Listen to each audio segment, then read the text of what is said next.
NEET परीक्षा paper leak मामले पर केंद्रीय शिक्षा मंत्री धर्मेंद्र प्रधान के इस्तीफे की मांग और देश की शिक्षा व्यवस्था सुधारने को लेकर जंतर मंतर पर भूख हड़ताल पर बैठे सोनम वांगचुक की हालत बिगड़ रही है।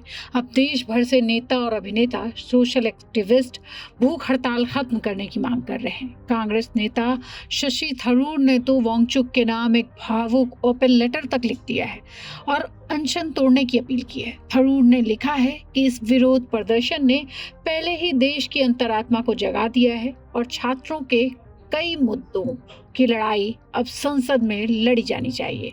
शशि थरूर पत्र में लिखते हैं कि मेरे प्यारे युवा दोस्तों, आज मैं आपसे एक राजनेता या सांसद के तौर पर नहीं बल्कि एक ऐसे व्यक्ति के तौर पर बात कर रहा हूं जो युवा भारतीयों की, आपकी पीढ़ी के साथ हो रही घटनाओं से बहुत परेशान है।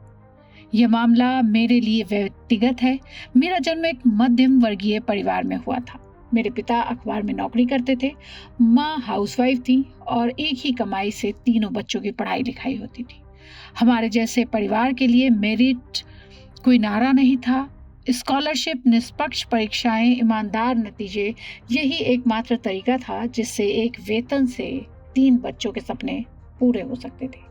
कांग्रेस नेता ने आगे लिखा, मैंने मुंबई और कोलकाता में स्कूल की पढ़ाई की, दिल्ली में कॉलेज किया, यूनिवर्सिटी में टॉप किया और आईआईएम में दाखिला पाया, लेकिन मैंने स्कॉलरशिप पर अमेरिका जाकर अंतर्राष्ट्रीय मामलों में अपने जुनून को आगे बढ़ाने का रास्ता चुना। मुझे विरासत में कुछ भी नहीं मिला, सब कुछ कड़ी मेहनत और परीक्षाओं के जरिए हासिल किया।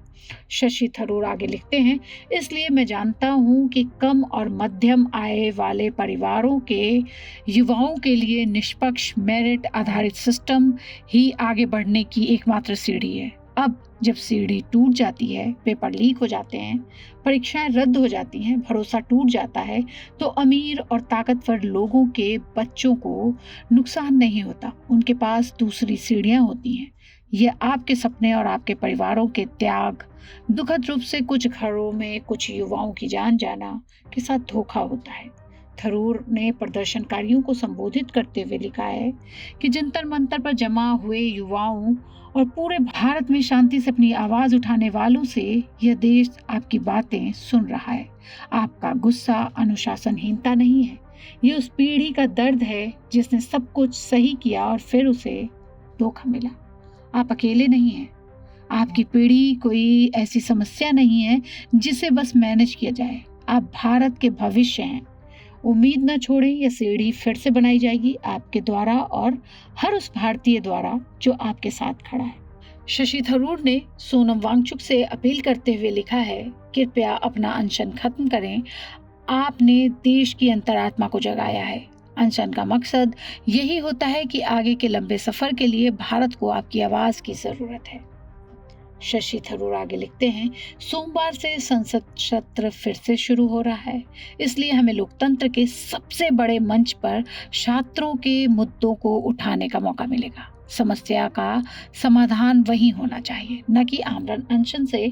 कृपया मेरी गुजारिश पर ध्यान दें। थरूर ने सरकार से भी अपील की है और लिखा है, आखिर मैं सरकार से आपसे आग्रह करता हूं कि आप आगे आएं और उस बातचीत में शामिल हों जिसकी हमारे लोकतंत्र को अपने युवा नागरिकों से जरूरत है। ये कमजोरी नहीं बल्कि राजनेताओं वाली समझदारी है। बता दें कि सोनम वांगचुक पिछले 18 दिन से भूख हड़ताल पे हैं। उनकी मांसपेशियां कमजोर हो रही हैं। बहुत ज्यादा दर्द के बावजूद सोनम वांगचुक भूख हड़ताल जारी रखे हुए हैं। भूख हड़ताल के कारण उनकी अपीलें बढ़ रही हैं, उनसे बातचीत की अपीलें बढ़ रही हैं। उनकी बीपी डाउन हो गया है, शुगर लो हो गया है।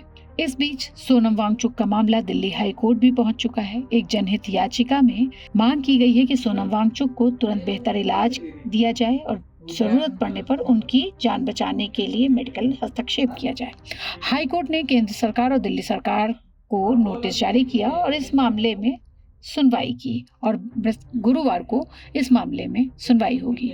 यानी अब सबकी नजर अदालत पे है। वांगचुक की सेहत बिगड़ने पर क्या राजनेता, क्या नेता और क्या अभिनेता, सोशल एक्टिविस्ट सभी खुलकर सामने आए हैं और वांगचुक से अनशन खत्म करने की अपील कर रहे हैं। उन्होंने कहा है कि प्लीज आप अब अनशन को खत्म करें, आपकी देश को जरूरत है।